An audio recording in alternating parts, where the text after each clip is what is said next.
그다음에 제가 이걸 뭘 하나를 이렇게 들고 나왔습니다. 이거 하나만 저기 있습니다. 이 말도 많고 탈도 많은 지역주택조합입니다. 이게 이제 저기 보시다시피 어떤 생각이 드십니까? 6억대 아파트, 서울 최저가 반값 아파트, 초역세권 내 집 마련 찬스. 제가 이 비슷한 질의를 그전 장관님에게도 했었는데요. 아들집, 딸집 장만해주자.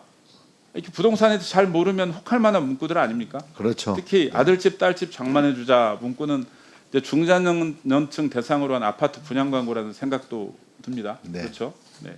근데 해당 광고는 이게 잘 봐야 보이는데요. 맨 밑에 안경 쓰고도 잘 안 보입니다. 이게 사실은 지역주택조합 조합원 모집을 위한 광고입니다. 이거.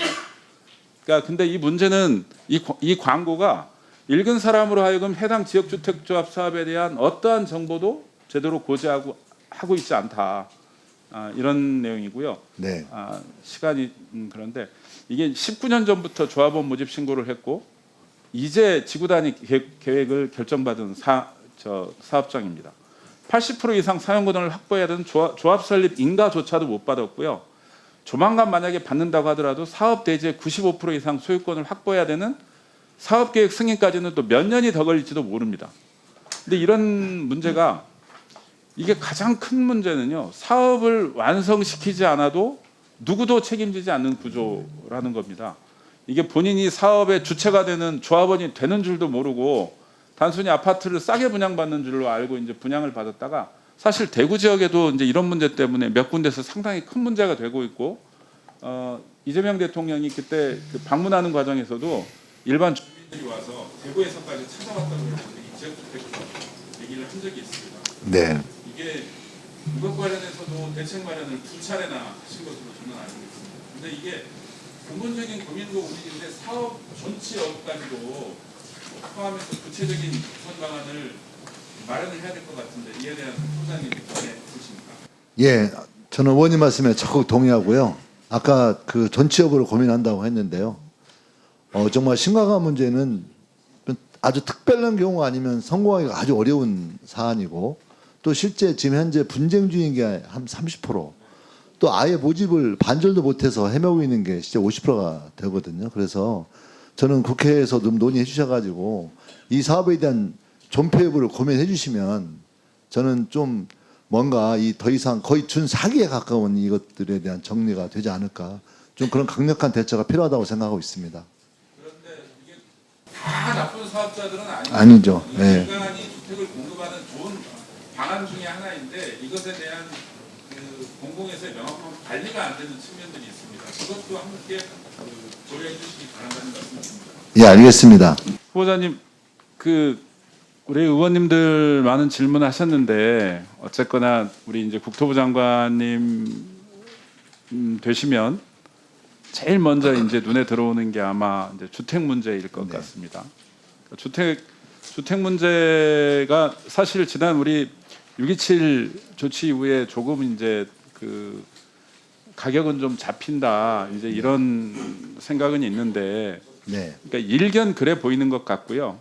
근데 이제 이게 소위 갭 투자 형태로 전세 대출을 통해서 서울의 똘똘한 한 채의 수요가 몰리면서 이제 집값 상승을 견인했기 때문에 이제 전세 대출을 금지함으로써 이렇게 갭 투자를 막으니까 단기적으로 이제 집값이 상승하는 것은 막는 거는 이제 좀 주요했다 이렇게 이제 생각을 하는데, 근데 또 이 전세 대출 금지로 인해서 전세 매물도 줄고 그러다 보니까 이제 전세가는 또 꾸준히 오르고 그러다 보니까 이제 부동산 시장의 재상승 위험은 여전히 이제 상존하고 있는 것도 현실입니다. 그러니까 아까 후보자님도 말씀해 주시고 우리 여러 의원님들도 말씀해 주셨는데 결국 이제 중요한 것은 공급입니다. 근데 이제 네. 부동산은 심리이기 때문에 네. 빠른 시간 내에 명확하고 이제 구체적인 공급 대책을 내놓아야 하는 것이 현실인데, 실질적으로 보면 국토부에서 공급과 관련해 갖고 할 수 있는 게 많이 없습니다. 그러니까 우리가 공공을 활용한 주택 공급 정책을 세우고 그 공공 주택의 공급을 뭐 빨리 할 수 있게는 할 수 있지만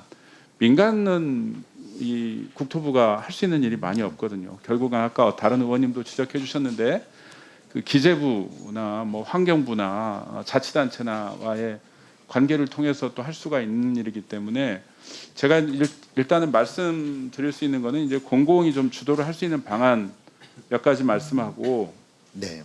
그다음에 이제 금융에 대한 말씀을 좀 드리겠는데 제가 항상 주장하던 게 있었는데 이 국토부나 기재부가 그 연석 회의체가 하나 있었으면 좋겠다. 주택과 관련해서는 이게 상당히 중요한 얘기고요. 그리고 공급과 관련해서는 지금 우리가 주택 시장에서의 공급을 주택 건설 사업 승인 시점을 우리가 공급으로 현실적으로 잡고 있습니다. 그러다 보니까 그게 아마 7년에서 10년 후에 공급될 물량을 가지고 우리가 숫자 노름하고 있는 거거든요. 그러니까 항상 이렇게 그 도표로 제시하면 안 맞아요. 그러다 보니까 우리 여러 이제 의원님들께서 실제로 이번에 입주할 수 있는 물량들을 얘기를 하고 파악을 하는 게 중요하다라고 얘기들을 많이 하십니다. 근데 사실 그 물량들도 사실은 벌써 5년, 10년 전에 이미 계획됐던 물량들이 있는 것이기 때문에 그걸 실질적으로 할 수 있는 거는 공공 물량의 입주를 조금 빨리 당기는 문제, 그다음에 민간 부분에서의 진행이 되지 않는 것들을 빨리 해결하는 문제 정도로밖에 할 수가 없거든요. 그다음에 지금 이제 엄청 중요한 것은 지금 상황에서 그러면은 신호를 어떻게 줄 수 있느냐? 뭐 대통령님께서도 사기 신도시는 안 하겠다, 뭐 이렇게 말씀하셨는데 저는 적절하다고 봅니다.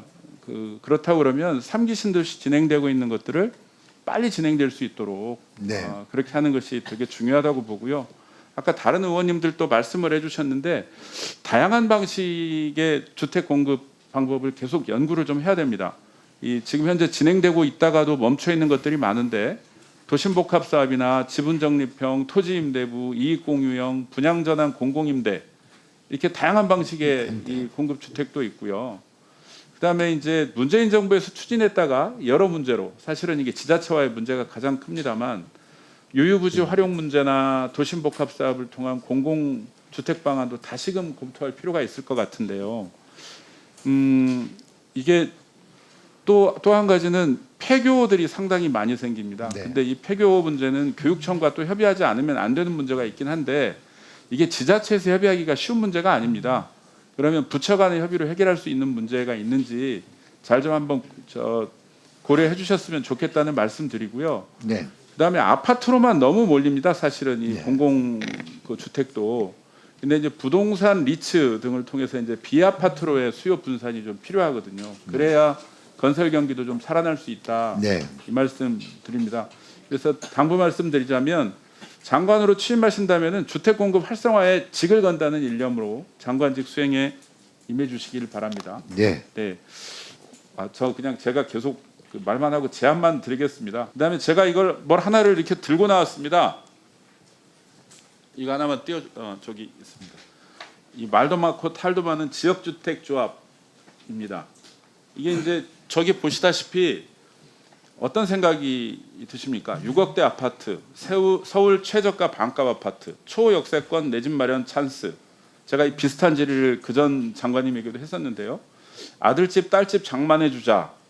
이렇게 부동산에 잘 모르면 혹할 만한 문구들 아닙니까? 그렇죠. 특히 아들집, 딸집 장만해주자 문구는 이제 중장년층 대상으로 한 아파트 분양 광고라는 생각도 듭니다. 그렇죠? 네. 근데 해당 광고는 이게 잘 봐야 보이는데요. 맨 밑에 안경 쓰고도 잘 안 보입니다. 이게 사실은 지역주택조합 조합원 모집을 위한 광고입니다. 이게. 그러니까 근데 이 문제는 이 광고가 읽은 사람으로 하여금 해당 지역주택조합 사업에 대한 어떠한 정보도 제대로 고지하고 하고 있지 않다. 이런 내용이고요. 시간이 그런데 이게 19년 전부터 조합원 모집 신고를 했고 이제 지구 단위 계획을 결정받은 사업장입니다. 80% 이상 사용권을 확보해야 되는 조합 설립 인가조차도 못 받았고요. 조만간 만약에 받는다고 하더라도 사업 대지의 95% 이상 소유권을 확보해야 되는 사업계획 승인까지는 또 몇 년이 더 걸릴지도 모릅니다. 근데 이런 문제가 이게 가장 큰 문제는요. 사업을 완성시키지 않아도 누구도 책임지지 않는 구조라는 겁니다. 이게 본인이 사업의 주체가 되는 조합원이 되는 줄도 모르고 단순히 아파트를 싸게 분양받는 줄로 알고 이제 분양을 받았다가 사실 대구 지역에도 이제 이런 문제 때문에 몇 군데서 상당히 큰 문제가 되고 있고 이재명 대통령이 그때 그 방문하는 과정에서도 일반 주민들이 와서 대구에서까지 찾아왔다고 그러는데 이 지역주택 네. 이게 이것 관련해서도 대책 마련을 두 차례나 하신 것으로 저는 알고 있습니다. 근데 이게 근본적인 고민도 고민인데 사업 전체업까지도 포함해서 구체적인 개선 방안을 마련을 해야 될 것 같은데 이에 대한 소장님 입장이 있으십니까? 예, 저는 의원님 말씀에 적극 동의하고요. 아까 그 전치 여부를 고민한다고 했는데요. 정말 심각한 문제는 아주 특별한 경우 아니면 성공하기가 아주 어려운 사안이고 또 실제 지금 현재 분쟁 중인 게 한 30%또 아예 모집을 반절도 못해서 헤매고 있는 게 진짜 50%가 되거든요. 그래서 저는 국회에서 좀 논의해 주셔가지고 이 사업에 대한 존폐 여부를 고민해 주시면 저는 좀 뭔가 이 더 이상 거의 준 사기에 가까운 이것들에 대한 정리가 되지 않을까 좀 그런 강력한 대처가 필요하다고 생각하고 있습니다. 그런데 이게 다 나쁜 사업자들은 아니죠. 예. 인간이 주택을 공급하는 좋은 방안 중에 하나인데 이것에 대한 그 공공에서의 명확한 관리가 안 되는 측면들이 있습니다. 그것도 함께 고려해 주시기 바란다는 말씀입니다. 예, 알겠습니다.